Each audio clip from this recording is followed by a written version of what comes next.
রাধে রাধে। গোপু সোনার চ্যানেলে নতুন ভিডিও এসে গেছে। গোপু সোনার দয়ায় আশা করি সবাই খুব ভালো আছো। প্রথমেই যে দেখলে আমার মোহন সোনাকে, আজকে ওরই জন্মদিন, অর্থাৎ 1 বছর আগে আজকের দিনেই মোহন সোনা এসেছিল আমাদের গৃহে দয়া করে। কিছুদিন আগেই গোপু সোনার হয়েছে জন্মদিন, এটা হচ্ছে মোহন সোনার। খুব ছোট্ট করে আয়োজন করা হয়েছিল, বলতে গেলে কিছুই তেমন আয়োজন করা হয়নি। গোপু সোনার দয়ায় তবু কিছু আয়োজন করা গেছিলো, এখন কিছু অসুবিধার কারণে সেটাও করা যায়নি। তবু উনি যেভাবে পছন্দ করেছেন সেইভাবেই মোহন সোনার ছোট্ট করে জন্মদিন পালন করা হয়েছে। আর কদিন পরেই তো জন্মাষ্টমী, সকল সোনাদের জন্মদিন। তখন ইচ্ছা আছে একটু সুন্দরভাবে সমস্ত কিছুর আয়োজন করার। সেটা অবশ্যই যদি ওদের ইচ্ছা হয় তবেই সম্ভব। সকালবেলা এসে ওদের সুন্দর করে পোশাক পরিয়ে দিয়েছি দুজনকেই, পুষ্প শৃঙ্গারও হয়ে গেছে। আর এদিকে গোপুর দিদুন ভোগ রান্না করছিল।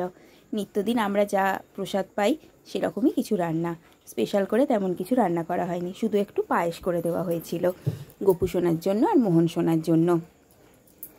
ভাত ছিল, শুক্তো ছিল, আর ছিল পায়েস। এই রান্নাই হয়েছিল, আর তার সাথে কিছু গোটা ফল।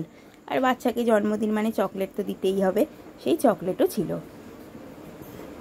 ভোগ দেওয়ার পর ওদেরকে একটু চামচে করে খাইয়ে দিচ্ছিলাম।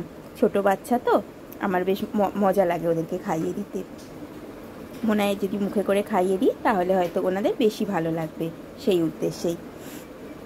এইভাবে ওদেরকে ভোগ দিয়ে আমরাও দুপুরে প্রসাদ পেয়েছি এগুলোই। সন্ধেবেলা একটা ছোট্ট কেক আনা হয়েছিল মোহন সোনার জন্য। যেহেতু কোনো অনুষ্ঠানই তেমনভাবে করা হয়নি, তাই ভাবলাম একটু ছোট্ট একটা কেক তো নিয়ে আসি, তাতে হয়তো বাবুর মনটা একটু বেশি ভালো লাগবে। ছোট শিশু হিসাবেই ওরা আমাদের বাড়িতে পূজিত হয়। গোপু বলো, মোহন বলো, রাধারানী, সবাই আমাদের কাছে, ওরা সবাই আমাদের বাড়ির সদস্য, ছোট ছোট বাচ্চা। তাই জন্য জন্মদিনে যেমন ছোট বাচ্চাটার জন্য কেক আনা হয়, চকলেট আনা হয়, আমরাও সেইভাবেই জন্মদিন পালন করেছি। গোপুর দিদুন মোহনের হাত ধরে ছুরি দিয়ে সুন্দর করেও জন্মদিনের কেকটা কেটে ফেললো। কেকটা দেখতে দেখো, পুরো পদ্ম ফুলের মতো দেখতে না? এত সুন্দর দেখতে, মনে হচ্ছে যেন আর কেটে খাবো না, সুন্দরভাবে সাজিয়ে রেখে দিই। আর কেকটা দেখে মোহনের মুখে হাসিটা দেখো। গোপুও খুব খুশি হয়েছে। গোপুর বার্থডেতেও অন্যরকম একটা কেক এসেছিলো, এই কেকটা খুব সুন্দর, বেশি পছন্দ হয়েছে মনে হচ্ছে বাবুদের। আর মোহনের মুখের হাসিটা দেখো, যেন দেখলেই মনে হবে ও কতটা খুশি।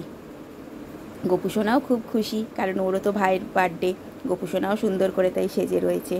এইভাবেই সুন্দরভাবে কেক কেটে ওদেরও মুখে একটু করে আমরা কেক লাগিয়ে দিয়েছিলাম। তারপরে সেটা তুলসীপত্র দিয়ে নিবেদন করে আমরা সেই প্রসাদ গ্রহণ করেছি। আরও একবার দর্শন করে নাও। আর অবশ্যই কিন্তু কমেন্টে সবাই মোহন সোনাকে হ্যাপি বার্থডে জানিও। আর রাধে রাধে লিখতেও কিন্তু ভুলো না তোমরা। সামনেই আসছে জন্মাষ্টমী, তোমরাও নিশ্চয়ই অনেক প্ল্যান করে ফেলেছো গোপু সোনাদের বার্থডের জন্য। আমারও অনেক প্ল্যান আছে, দেখি কতটা কি করতে পারি। সবটাই তো তাদের হাতে, তারা যা মনে করবে তাই হবে। খুব তাড়াতাড়ি দেখা হবে আবার নতুন ভিডিও নিয়ে। এতক্ষণ আসি, রাধে রাধে।